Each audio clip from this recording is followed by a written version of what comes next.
Depois de um feriado, com sexta e segunda-feira junto, eu te pergunto: prontos para mais uma escola bíblica do podcast do Projeto Orar Sem Cessar? Eu sou Michele Munarete e venho lembrar você que faltam apenas 10 dias para o lançamento do livro do podcast do Projeto Orar Sem Cessar, As Sete Igrejas do Apocalipse. Qual delas é você? Uma visão cristã sobre o comportamento humano, que será lançado na 13ª edição da Bienal Mineira do Livro, domingo, 4 de maio, de 17 a 21h30, no Center Minas Expo. O e-book já está disponível no site da Amazon. O link para você adquirir já está disponível no nosso site. E para você que acompanha o projeto Orais Sem Cessar em outro país, o livro com capa comum também já está disponível no site da Amazon. Bem, nós estamos estudando o livro de Atos. Na semana passada, nós vimos a respeito da ascensão do Senhor, a sua iminente volta e os fiéis, e falamos ainda sobre os fiéis em oração, né? Dessa, nesse intuito de estar ali fortalecidos em oração enquanto as promessas do Senhor não se cumpriam, né? E eu falei que como é importante para a gente estar em oração também, principalmente quando estamos passando por períodos, né, de turbulência, tribulação. Mas hoje nós vamos abordar, né, Matias escolhido para o apostolado no lugar de Judas. Vamos falar ainda um pouco mais sobre a Pentecoste. Todos ainda estavam reunidos no mesmo lugar. Nós falamos na última aula a respeito do cenáculo, né?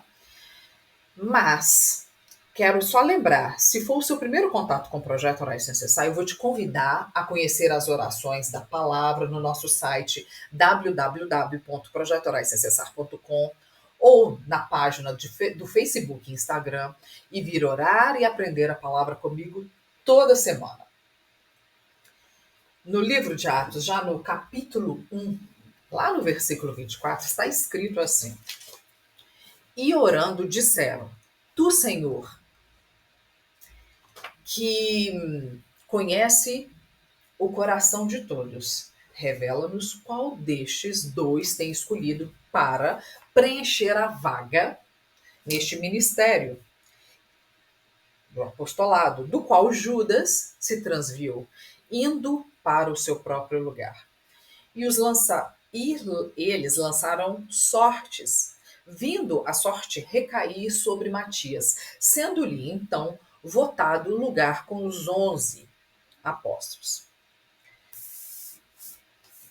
Bem, conforme nós verificamos através das Escrituras, né, após a descida do Espírito Santo, essa prática ainda essa tradição, né, de lançar sorte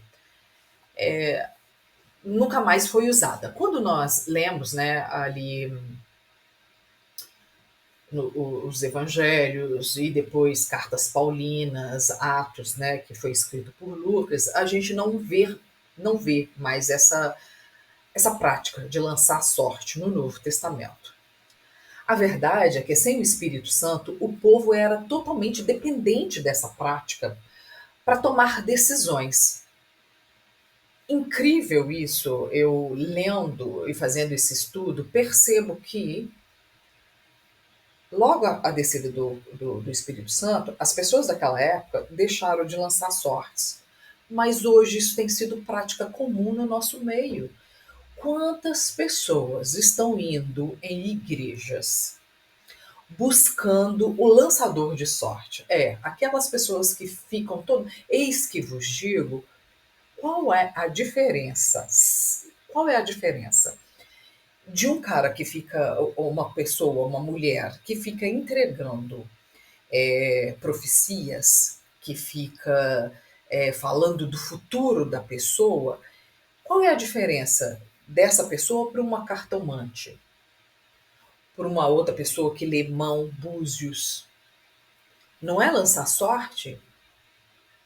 Se nós hoje temos o Espírito Santo, por que ainda fazemos? Por que ainda praticamos? Por que ainda recorremos a esse tipo de prática, de procedimento.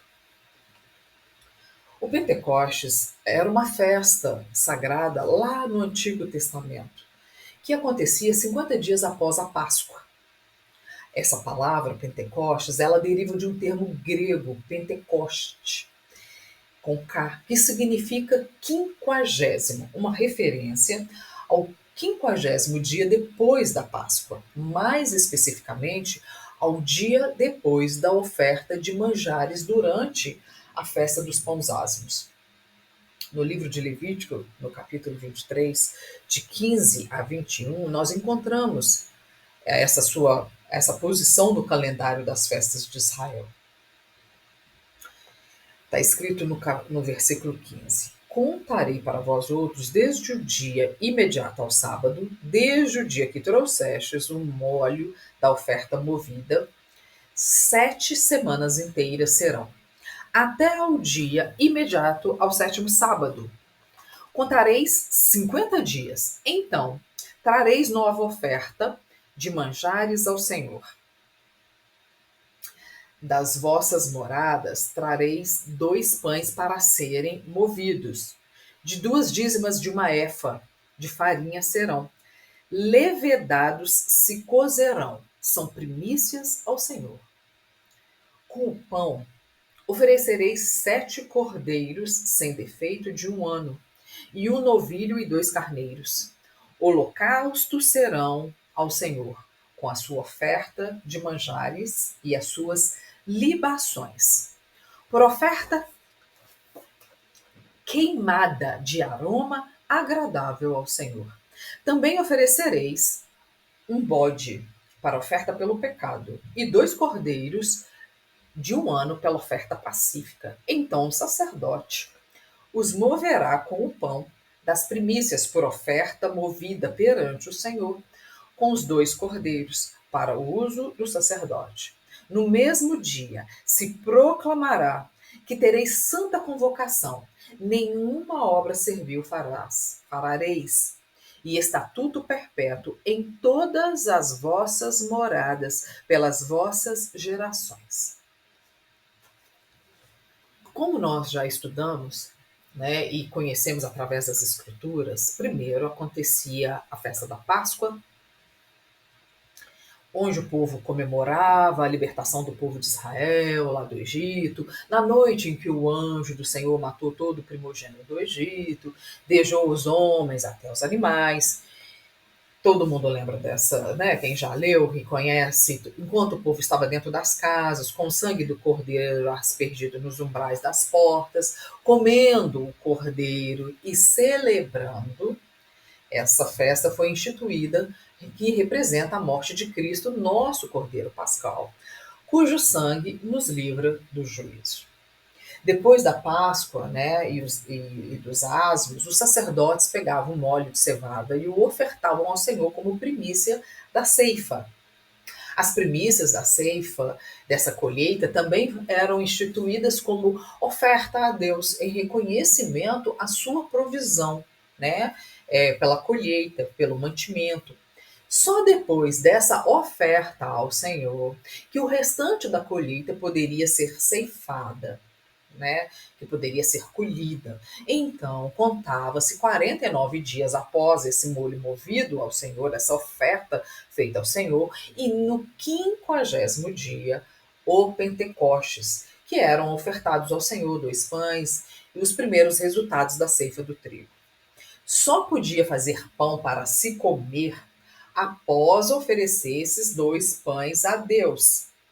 No livro de Atos, estavam ali reunidos no cenáculo quase 120 pessoas, representando essas primícias da igreja oferecidas a Deus por meio do Espírito Santo, exatamente 50 dias após a ressurreição de Cristo.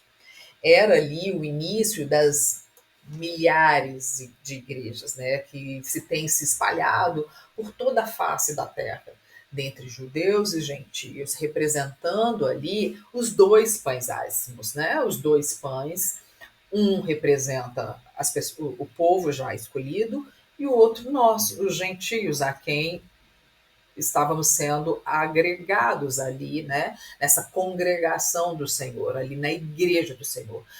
Esses dois pães representam os judeus e os gentios. Por isso eles eram ofertados ao Senhor, dois pães. Estavam ali todos reunidos no mesmo lugar. No livro de Atos, no capítulo 2, já no verso 1, está escrito: ao cumprir-se o dia de Pentecostes, estavam todos reunidos no mesmo lugar. E de repente vem um som, como de um vento impetuoso, e encheu toda a casa onde estavam assentados. E apareceram distribuídas entre eles línguas como de fogo, e pousou sobre cada um deles. Todos ficaram cheios do Espírito Santo e passaram a falar em outras línguas, segundo o Espírito lhes concedia que falassem. Eu imagino um som intenso, penetrante, né, que vinha de cima, que nem quando João descreve lá em Apocalipse, né, o, o som da voz do Senhor, né, de um vento impetuoso, de um mar agitado, de um som de muitas águas, né? E as pessoas, muito provavelmente em oração, devem ter ficado assustadas, se calaram, todos devem ter sido tomados por uma inquietação, uma curiosidade, um certo pavor, e provavelmente se fez ali um silêncio, e de repente se encheu toda a casa, né, em onde eles estavam reunidos. Após receberem ali o Espírito Santo, né, de terem tomado ciência do ocorrido, os que estavam reunidos devem ter lembrados das palavras de João Batista. Eu imagino que o Senhor, né, nos faz vir à memória. E quando João Batista diz, ele vos batizará com o Espírito Santo e com fogo, com o derramamento das línguas, né? Como que o de fogo foi pousando sobre cada um deles. Mostrava ali o início de uma nova dispensação entre os que criam e os que buscavam ao Senhor, né? Nos que esperavam pela promessa. Esse poder de falar, né, com o Senhor e receber respostas já não seria mais concedido a uma, só uma comunidade, ali só um sacerdote, mas agora na totalidade. Cada um membro individualmente, como acontece conosco hoje em dia. Por isso, eu particularmente não vejo, eu já fiz, concordo que já fiz, mas hoje percebo que é desnecessário e muitas das vezes buscamos em pessoas que nem são batizadas pelo Espírito Santo. Muitas das pessoas fingem ser batizadas, né? Tem ali uma reputação que na verdade não é. E às vezes estamos ouvindo, recebendo conselhos da própria pessoa, um conselho do que ela acha que é bom para a gente, porque as pessoas acham que estão falando em nome do Senhor. Eu, particularmente, já vi pessoas receber conselhos e depois arrepender amargamente por ter seguido à risca o conselho. Eu vou dar um exemplo aqui. Uma vez, quando eu buscava esse tipo de coisa, de ficar correndo atrás dos ex que eu vos digo, tá? Que nada mais é do que tirar sorte. Eu lembro dessa uma mulher, uma vez na casa dela, numa reunião, falar com uma pessoa que era para ela jogar fora todas as fotos de uma viagem que essa pessoa tinha falado que tinha feito. E às vezes a gente, no calor da emoção, acredita numa barbaridade, numa bobagem dessa, e essa menina fez isso. Poxa, era uma viagem. Ela gastou dinheiro, fez uma comemoração de aniversário, e essa mulher, usando o nome de Deus, falou que era para ela jogar, rasgar todas essas fotos fora. Isso foi há muitos anos atrás, que não é igual hoje, sabe? Que você tira a foto e posta numa rede social, mas você tem um backup aqui. Não, era aquelas fotos impressas, sabe? Aquela maquininha que você jogava fora, mandava revelar o filme e depois recebia as fotos e revelou, acabou. Era aquilo ali. Se você rasgar, acabou. É mais ou menos isso. Então, quão cuidado Porque agora o Espírito Santo fala individualmente. Ah, Michele, mas eu não tenho dom de língua. Não, não tem problema. Busca o Senhor, Ele vai te trazer a resposta. E não necessariamente vai ser através dessas pessoas que vêm com esse eu falo em nome do Senhor, eis que eu vos digo, esses profetas. Cuidado com esses profetas. A palavra afirma, né, que todos naquela época falaram em línguas, que todos foram cheios do Espírito Santo, que começaram a falar outras línguas conforme o Espírito Santo lhe concedia que falassem. Sabe que muitos talvez nem voltaram a falar mais? Sabe que o Senhor talvez tenha um propósito para um momento, para uma pessoa, para uma ocasião, e que não necessariamente todos ali continuaram a falar, mas isso talvez tenha sido usado de forma inadequada por alguns. Como eu falei, particularmente eu vejo mais pessoas usando o dom de línguas do que qualquer outro. É bem verdade que qualquer um pode receber dom de línguas, mas não quer dizer que todos recebem. E vemos hoje em dia uma banalização desse dom. Uma banalização. Tem gente que, inclusive, ensina a falar em língua. Por que só ensina em falar em língua e não ensina a interpretar? Por que não ensina o dom de curar? Porque existe uma banalização desse dom de língua. Primeiramente, eu acho que nós devemos entender, né, conforme as escrituras, sobre esse falar em língua. Esse negócio de ensinar a pessoa a falar em língua, isso não provém da palavra.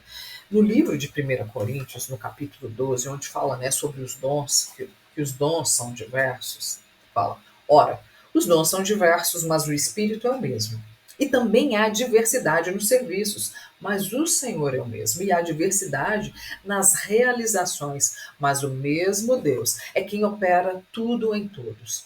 A manifestação do Espírito é concedida a cada um visando a um fim proveitoso. Igual eu acabei de falar, visando um fim proveitoso. Não necessariamente aquela pessoa.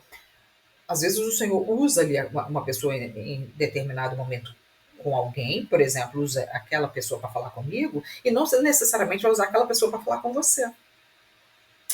Porque o Espírito Santo, olha só, a manifestação do Espírito é concedida a cada um visando um fim proveitoso. Se ele não tem nada para falar com você, aquela pessoa que foi usada para falar comigo não vai ser usada para falar com você. Por quê? Porque às vezes não tem um fim proveitoso, não é da vontade do Senhor. Por quê? A um é dada mediante o Espírito, o mesmo Espírito, a palavra de sabedoria. A outro, segundo o mesmo Espírito, a palavra do conhecimento. A outro, pelo mesmo Espírito, a fé. A outro, pelo mesmo Espírito, dons de curar.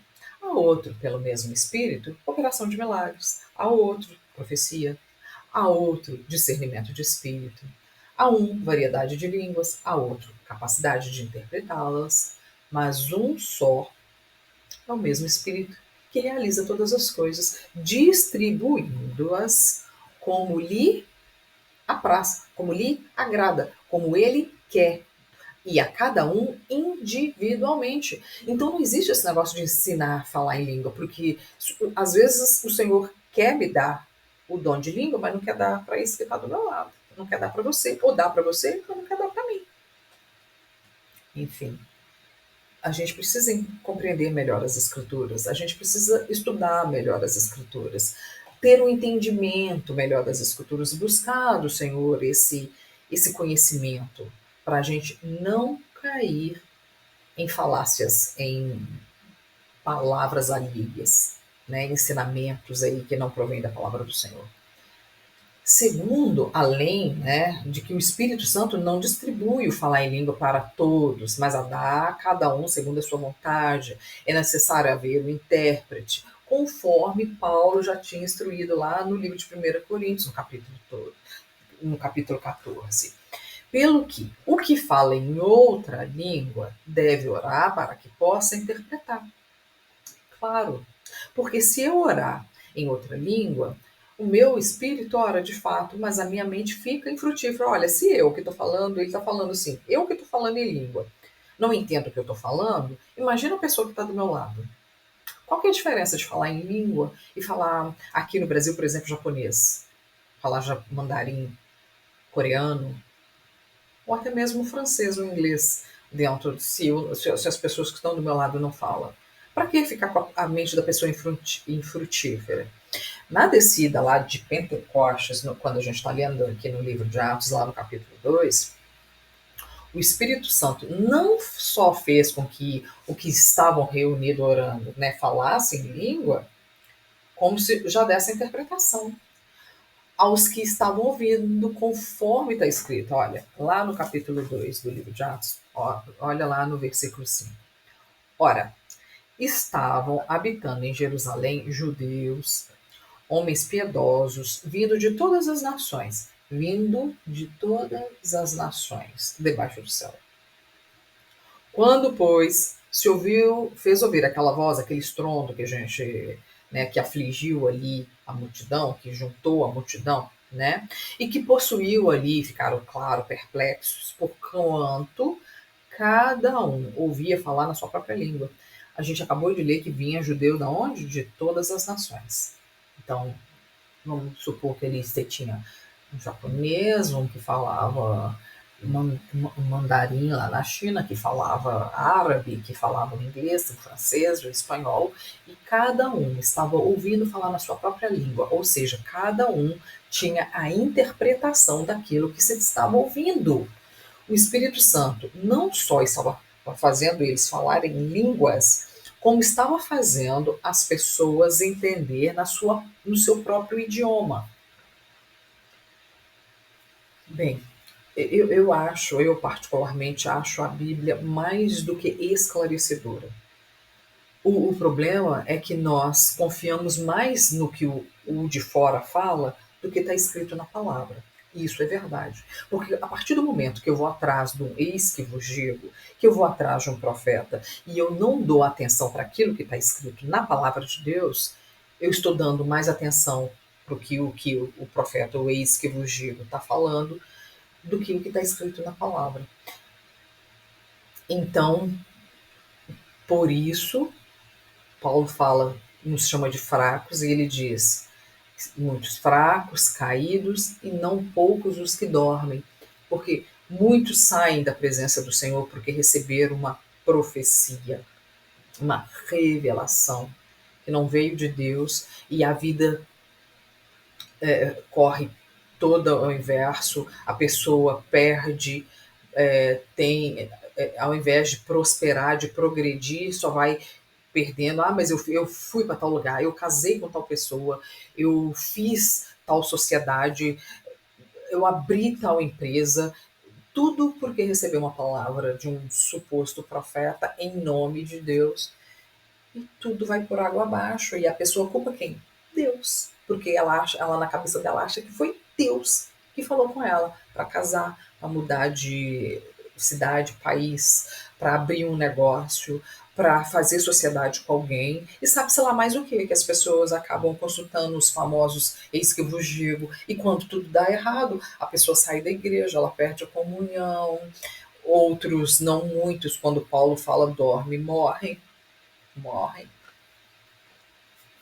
por N razões, até pessoas que acabam tirando a própria vida por uma desilusão muito grande e ainda culpando a Deus. Por isso, vamos estudar mais as Escrituras. Presta bem atenção quando alguém estiver te ensinando o que ela está falando é condizente com a palavra do Senhor. Né?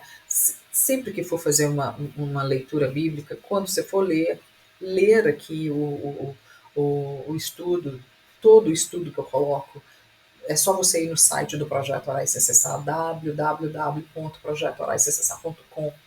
Está lá todo o estudo, confere na palavra, se o estudo é condizente com a palavra do Senhor. Sabe, Deus nos deu capacidade para isso, nós temos um cérebro para pensar, né? Nós somos a imagem do Senhor. Vamos começar a raciocinar como Cristo, né? Ter essa inteligência. Amém? Eu quero te agradecer por estar aqui comigo, por estar acompanhando a aula e te dizer que por hoje é só. Acompanhe as próximas aulas do Escola Bíblica do podcast do projeto Orai Sem Cessar. Te espero lá.